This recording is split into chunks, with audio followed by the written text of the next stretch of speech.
Coach Jim Johnson, you're up. Well, thank you, Dwight, for spending some time with us.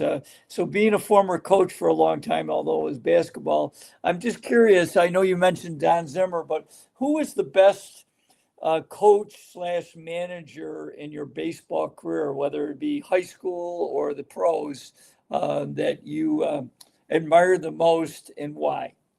Mm. Well, Jim, thank you for joining us, and appreciate that's a great question.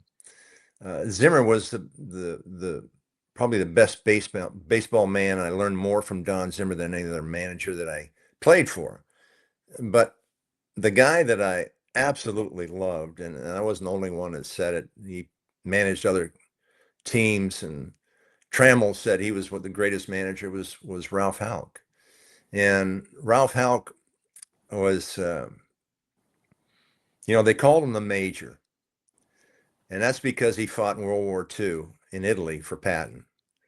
And I always said he could have run IBM or some huge company because he knew how to treat people and he respected people.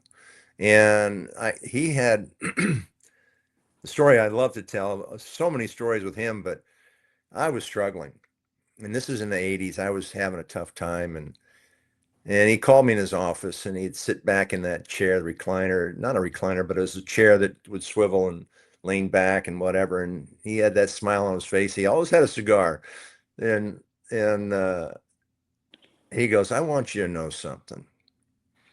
You're the greatest right fielder in baseball. And I'll handle the press. You go out and play. You're not coming out of the lineup. And just go out and play. And we talked a few minutes, and I go to the door and I said, thanks, Ralph. And he goes, just remember one thing. He says, hits are like bananas. And I said, all right. And I'm going, I shut the door, and outside the door, and I'm going, what the heck was that? Hits are like bananas. I open the door, and he's laughing. And he goes, they come in bunches, kid. They come in bunches. That was just Ralph. He had a way of making you feel good in a tough situation, and he was my favorite. He was without a doubt my favorite.